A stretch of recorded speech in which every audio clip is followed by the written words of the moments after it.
Olá, eu sou a Ana Neves Torres e este é o podcast Papéis de Família, onde o direito encontra as pessoas.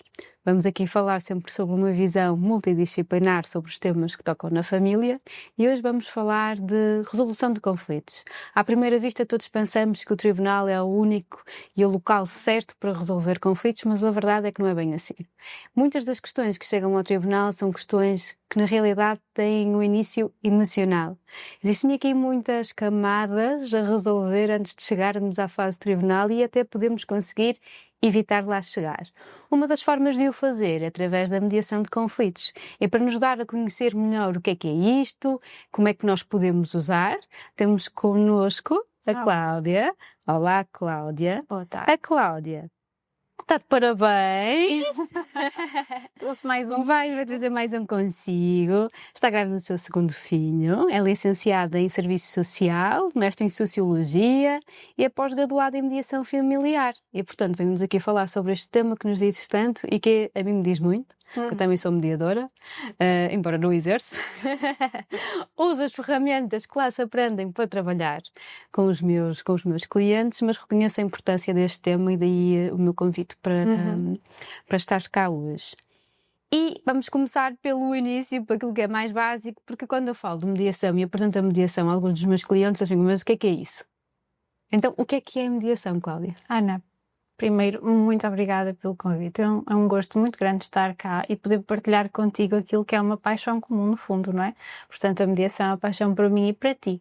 Portanto, a mediação familiar, sim, de forma muito simples explicada, é uma forma alternativa à resolução de um conflito familiar, sendo este que pode ser aplicado a uma família conjugal ou a uma família mais alargada, ou seja, muitas vezes nós esquecemos aqui a questão dos cuidados aos mais velhos, aos idosos da família, mas não, a maior parte das vezes realmente, e 90% dos casos realmente são tratados num seio familiar mais pequenino, na regulação do exercício das responsabilidades parentais, mas a mediação familiar pretende, acima de tudo, facilitar aquilo que é a regulação de uma nova dinâmica familiar, num seio familiar, seja ele mais estreito ou mais alargado, que não necessariamente através do tribunal. Ou seja, para que de alguma forma seja uma regulação mais aplicada, mais personalizada e mais facilitada, mais curta no tempo, portanto, só vantagens, não é? Eu vejo só vantagens, mas as pessoas têm muitas dúvidas acerca do que é a mediação. E uma das questões que mais me fazem quando eu apresento a mediação a alguns clientes, eu acho que no âmbito desta situação fazia todo sentido a mediação, e a segunda pergunta é, primeiro, o que é? E a segunda, mas isso não é terapia de casal? Quais é que são as diferenças entre uma coisa e outra? É francamente confundido. Sim, porque realmente confundem muitas vezes a mediação familiar e a terapia como algo idêntico, mas de facto não tem nada a ver. Na medida que a terapia familiar é um processo muito mais moroso, não tão objetivo e que pretende, acima de tudo, treinar, capacitar, ensinar. Na minha opinião, devidamente utilizado até seria em parceria com a mediação familiar, porque acho que aqui ambas se podiam complementar e trabalhar de forma ainda melhor. A mediação familiar trabalha de forma muito mais objetiva, muito mais rigorosa e muito mais centrada num objetivo que é o acordo. As partes do acordo, os assuntos a resolver e encaixar tudo em gavetinhas, digamos assim, e dali sair um texto, algo mais concreto. Enquanto a terapia familiar prevê também aqui o ensino que, de facto, na mediação familiar nós podemos capacitar de alguma forma os nossos mediados para que mais tarde utilizem essas competências em conflitos que surjam, mas na prática não temos tanto esse objetivo como a terapia. Portanto, idealmente um processo de mediação durará 3 meses, mais ou menos. Uma terapia familiar não, ou seja, nem tem sequer assim um tempo tão definido a curto prazo, portanto é muito mais extensível no tempo. E de facto o ideal seriam ambas se casarem de alguma forma e trabalharem em conjunto, mas não é, até agora, ainda nem sempre é possível. Vamos caminhando, não é? Exatamente, eu acho que sim. Vamos caminhando e acreditar. Step by step. Sim, é um bocadinho isso. Olha, agora aqui uma curiosidade. O que é que te chega mais? Que tipo de questões, de conflitos te chegam mais? 90%, 95% arrisco-me a dizer, regulação dos exercícios das responsabilidades parentais, pronto, já estaríamos à espera de alguma forma. 5% e com exponencial para crescimento, regulação daquilo que é os cuidados ao familiar idoso. Que giro. Tem surgido bastante ultimamente, precisamente por estas questões do nosso idoso, está cada vez mais dependente, precisa de cada vez mais cuidados, mais acompanhamento, e como é que nós vamos fazer isto?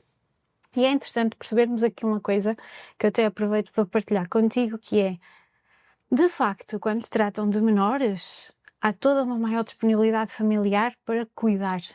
Quando nós tratamos de idosos ou dependentes adultos, que realmente exigem um outro tipo de cuidado, não existe assim tanta disponibilidade familiar, ou seja, da família alargada para cuidar. Isto é uma questão cultural. Sim, o meu avô já me dizia, ninguém quer cuidar dos velhos. É isso. Não é apelativo, não é tão bonito. Não cheira bem. Exatamente. É muito mais... Cheira bem no apelativo. sentido Sim. figurativo, não é? Mas é verdade. Eu me interpretem mal. Mas o cheiro a bebê. Pronto, Já por tive aí. essa perspectiva. É nessa perspectiva, é muito mais amoroso, é muito mais carinhoso nós pegarmos no bebê, aconchegarmos junto de nós aquele cheirinho, não é? Também há bebés que, pronto, infelizmente não têm uma família, um seio familiar tão simpático e nem sempre têm um cheiro assim. Sim, mas este cheiro é um significativo, que é... Sim, Quando eu falo do cheiro ao bebê, nem é do cheiro em si, é do toque, é todo o contexto daquilo que envolve. E quando eu falo no idoso, é nesta perspectiva, não há este aconchego, não há esta imagem, é possível pegar ao colo, não dá. Não dá. O aconchego é diferente. Tem a ver também com o ciclo da vida, não é? Uma coisa é o nascimento, o crescimento de algo novo, outra coisa é começarmos a aceitar que aquela pessoa provavelmente se está a despedir de nós. Isso também custa, também tem que ser trabalhado, também deve ser trabalhado aqui as questões de luto, que são obviamente outras questões. Mas para te responder que realmente ainda a maior parte das situações são regulação do exercício das responsabilidades parentais, a minoria, mas já começa a existir cada vez mais, relativamente ao idoso, ao adulto dependente, digamos assim. Um outro que surge agora, vai surgindo, é a regulação ao animal de companhia. Sério? Que é super interessante, mas de facto também é igualmente válido, reparem. Há muitas famílias que não têm filhos, mas têm realmente ali um animal de companhia que quase que consideram como uma companhia, como... Eu tenho amigas que têm animais que sentem por elas o mesmo amor, que intensidade que eu sinto pelos meus filhos. A forma como elas falam, como elas cuidam, é um amor imenso. E percebo o recurso. E de facto tem surgido. E há abertura para isso na mediação. Sabes que eu gostava muito, eu confesso nos processos que eu acompanho, a maioria eu recomendo no âmbito das responsabilidades parentais, porque é sempre aquele tema sensível. Eu acho que nenhum pai quer que a regulação seja imposta por um terceiro que não conhece a dinâmica familiar e não conhece os filhos, e portanto fugir ao tribunal. Então vamos tentar aqui, nós, mesmo com a ajuda de um terceiro, chegar a um acordo, porque será sempre a melhor solução. Há algo que eu gostava muito e motivo, mas tenho mais resistência, que é no âmbito sucessório, entre irmãos, os conflitos entre irmãos. Sim. Portanto, não há testamentos feitos, não há aqui vontade destinada pelos pais, e então começam a abrir discussões de o que é que fica para quem. E então é algo que eu gostava muito de sensibilizar e sensibilizo muito, na realidade, para a mediação, mas sinto mais resistência por parte dos meus clientes. Ok, mas ainda com os progenitores vivos? Não, já falecidos. Já falecidos, ok. Sinto mais resistência, mas pronto, é um caminho. Sim. Pronto. Até porque normalmente nestas mediações de adultos dependentes, nem às vezes imagino que é um pai, às vezes acontece, por exemplo, ser um irmão que até está dependente, teve um acidente, ficou dependente, mas quando são pais, nem todos os filhos estão presentes nas mediações, nem todos os filhos estão disponíveis para. Então trabalha-se com os que estão.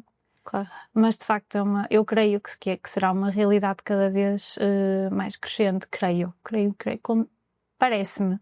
Eu fico feliz com que o seja, porque acho que as pessoas mais velhas acabam por ficar muito esquecidas. Portanto, é um exercício que nós temos até enquanto profissionais de promover e para para que ele aconteça? A Direção-Geral de Política da Justiça até aplicou agora uma publicidade em que realmente, que tem passado nas rádios, em que realmente uma das partes é um trecho de, começa pela publicidade ao familiar, às crianças, e termina com aqui a questão, sim, dos adultos. Muito bem, muito giro. Olha, e em que momento é que se deve recorrer à mediação? Isto é, vamos nos divorciar, começamos a falar do assunto e percebemos que há aqui coisas que não está a conseguir, não estamos a chegar lá. Devemos ir já ou devemos deixar a corda esticada e quando estiver quase a arrebentar, quando já nos conseguimos ver um ao outro, é que vamos? Não, mais rápido possível, por favor. Acontece isso, acontece que normalmente o casal, quando chega à ruptura, deixa de esticar a corda, porque realmente eu acredito, a sensação que passa é que acreditam que é possível eles conseguirem resolver o conflito da melhor forma para a família.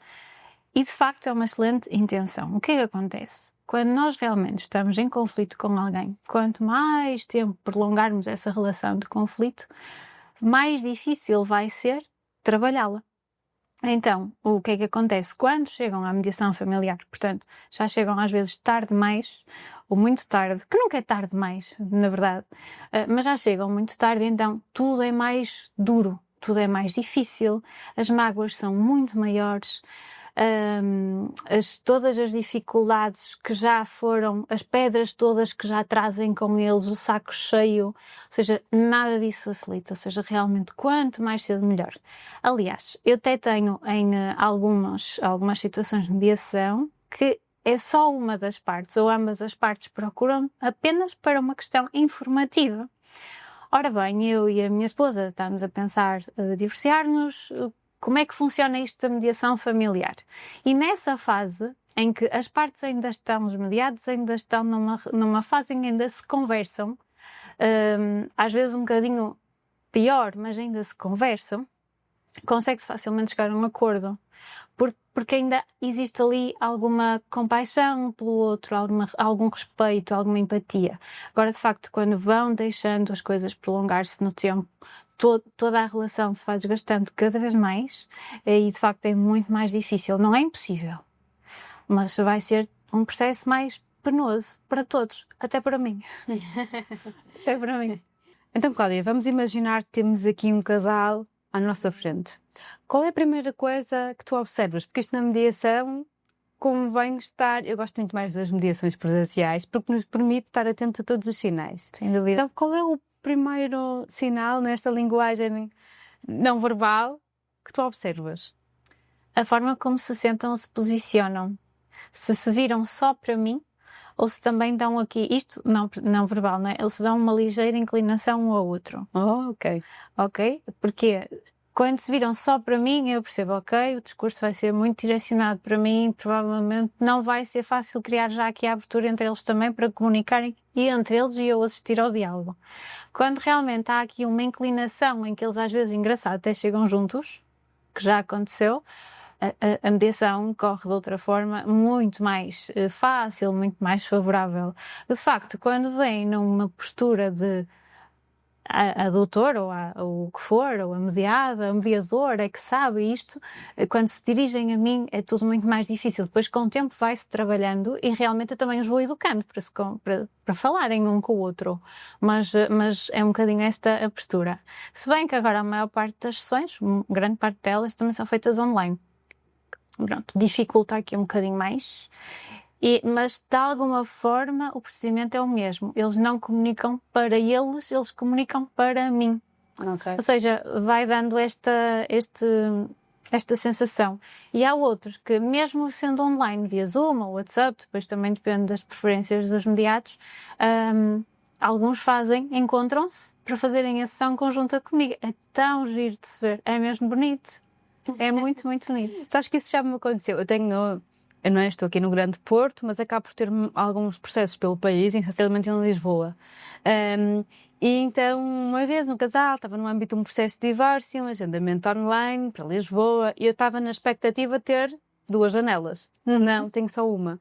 Encontraram-se na casa um do outro, já não sei de quem era a casa, se era da mulher, se era do homem, não interessa, encontraram-se lá e fizemos a partir daí a reunião. Achei aquilo fantástico.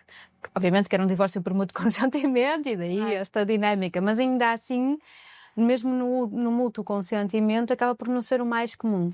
Então achei isto super giro. Olha, a mediação é repleta de ferramentas, não é? Sem dúvida. Nós aplicamos muitas ferramentas em mediação. E qual é a tua favorita? Aquela que tu mais gostas de aplicar? Há duas em específico que me dão imenso gozo. Uma é, numa perspectiva mais soft, colocar, se diz assim, calçar os sapatos do outro, não é? Ou seja, convidar um a sentir o que o outro sente, mas o outro, que é, na minha opinião, uma que eu adoro, que é a teoria do absurdo, praticamente, que é quando se ridiculariza uma ideia que alguém traz ou que alguém tenta ridicularizar. Acho maravilhosa porque desarma e realmente às vezes existe aqui uma expectativa de que eu quero aproximando, sou eu que isto, a mediação, eu é que sou a mãe, ou eu é que sou o pai, e eu é que sei o que é melhor para o meu filho. E depois, sem querer, introduz-se assim uma ferramenta deste género e desarma, porque de facto as crianças precisam dos 2 pais, não precisam só de um. E a verdade é que faz com que às vezes a muralha baixe. Assim como realmente eu vou-me colocar no papel do outro, vou realmente perceber como é que eu me sentiria se me estivessem a fazer este tipo de proposta. São as duas ferramentas que eu mais uso, sim. E pegando nesta questão dos pais e pegando aqui também fugindo para as responsabilidades parentais, como é que a mediação pode ajudar os pais a distinguir aquilo que é o conflito entre os dois daquilo que são as suas responsabilidades parentais? Eles misturam. Pois durante as próprias sessões eles misturam. Pois durante essa, exato. Ou seja, é mesmo isso, é dizendo, olha, eu entendo, de facto, mas o que está a trazer é altamente importante. Acredito que seja muito importante para si, mas de facto isso tem a ver com uma relação conjugal e não parental. Repare, nós estamos aqui a perspectiva, porque perdem-se.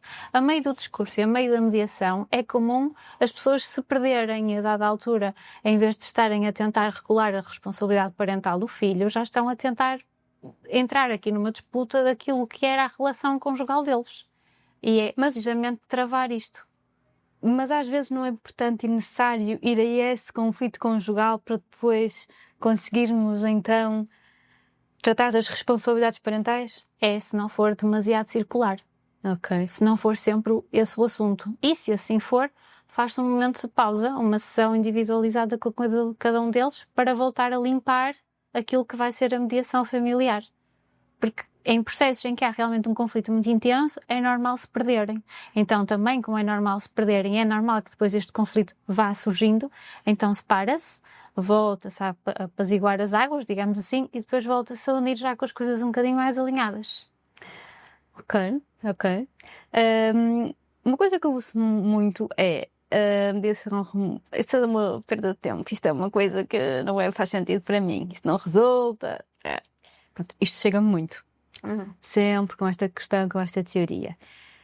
Tu consegues dar-nos aqui um exemplo de algum caso prático que tenhas resolvido e que à partida era impossível resolução, mas depois o conflito era tão extremo que com a mediação ao longo do tempo foi possível chegar a um bom porto? Posso dizer que felizmente sim, não é? Felizmente. Há situações em que realmente há um que é altamente descrente, mas que realmente a mediação é iniciada pela outra parte e que depois, com o avançar da mediação, realmente o outro vai percebendo que aquilo afinal tem benefícios, afinal tem vantagens, afinal, então eu também posso ter uma palavra a dizer, uma palavra que é ouvida, que é validada e que é trabalhada de forma a que num acordo também seja a minha vontade.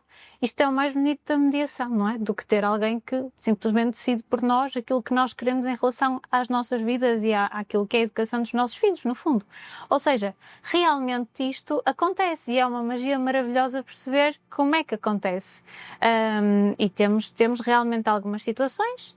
umas mais felizes que outras, mas tenho algumas e várias que aconteceram que realmente isto aconteceu. Há uma parte altamente resistente, super desacreditada, mas que depois, com o tempo e com o trabalhar das sessões, afinal percebe que afinal isto tem utilidade, isto afinal até importante. Exatamente, isto afinal até resulta. Porque era como nós um bocadinho estávamos a dizer, que é, não há um trabalho ainda muito grande feito por parte das instituições, das entidades, das grandes entidades, portanto, Ministério da Justiça, naquilo que é a promoção da mediação familiar. Portanto, ainda há um trabalho que tem que ser feito, ainda não há publicidade suficiente, ainda não há um sentido esclarecido, daí a importância deste episódio, no fundo, não é?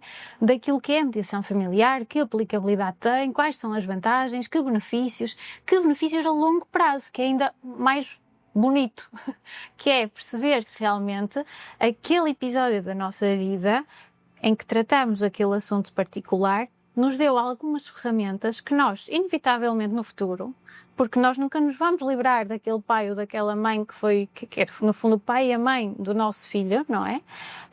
E que de alguma forma vamos inevitavelmente no futuro ter outro conflito e como nós no passado já tivemos isto trabalhado, ou seja, agora tenho mais ferramentas para conseguir dialogar com a mãe ou com o pai do meu filho para nos orientarmos nesse sentido. E isto, de facto, traz frutos. Por isso é que, de alguma forma, até seria importante que a mediação familiar fosse, de alguma forma, casada com a terapia, não é? Para que isto tivesse ainda mais impacto. Sabes que no âmbito judicial, e eu faço muito judicial, e o judicial vai existir sempre, espero é que diminuam os números de recurso ao judicial. Mas não sai ninguém vencedor, não é? Mesmo quando temos uma sentença a dizer ganhou A, ganhou B, nestes termos, mas sim, é assim que as pessoas interpretam. Na verdade, das verdades deve ser interpretado no sentido que não há vencedores, só há vencidos. Porque o efeito emocional, o desgaste que traz e a ruptura que aquilo pode trazer para a família, porque a família não deixa de existir, já há um divórcio, e é muito grande. E as pessoas não têm esta consciência e, portanto, é muito importante estarmos aqui a dizer que este é um dos grandes benefícios da mediação, porque permite a continuidade e a comunicação além do conflito. E normalmente no judicial ainda vai provocar mais conflito para o futuro. E, portanto, isto é muito importante e muito bonito. E agora vamos à última pergunta. Sim. Que é, o que é para ti família? Eu acho maravilhosa a pergunta, mas é tão difícil de responder. Ou seja, a definição em si, não é? É fácil, mas a questão... Sentimos, não é? Sim, mas a família é, na minha opinião, um complexo de laços e emoções que devem promover a estabilidade de todos, independentemente da dinâmica de cada uma. Ou seja, o que é que eu quero dizer com isto? Que realmente, às vezes, a minha dinâmica, aquilo que é a minha estabilidade familiar, pode não ser a tua, pode não ser a da Maria, pode não ser a do Manel, pode não ser a do José, mas, de facto, desde que promova a estabilidade de todos os elementos, porque está mais que provado por meta-análise que, de facto, a família e o casamento, desde que estável, é um fator protetor em vários aspectos da nossa vida, desde que estável, desde que feliz, a dinâmica pode ser a que a família bem entender, mas é de facto muito complexa e nem todos têm a mesma, é preciso saber aceitar. E acho muito bonito, e a família é realmente aquilo que nos move, de alguma forma, não é? Um propósito conjunto, comum, que nos leva a algum lado. Pronto, que é a parceria, o respeito, a cooperação, acima de tudo. A família é isto tudo e muito mais. Obrigada, Cláudia, por esta conversa. Acho muito importante nós estarmos aqui a promover este tema da mediação e espero que, se uma pessoa nos ouvir e se essa pessoa recorrer à mediação, já valeu a pena. Sem dúvida. Se pudermos ajudar uma pessoa, já valeu a pena, e muito obrigada. Não, de nada. Obrigada. Obrigada. Sigam-nos nas redes sociais e nas plataformas de podcast e partilhem este episódio com quem vos faça sentido. Obrigada.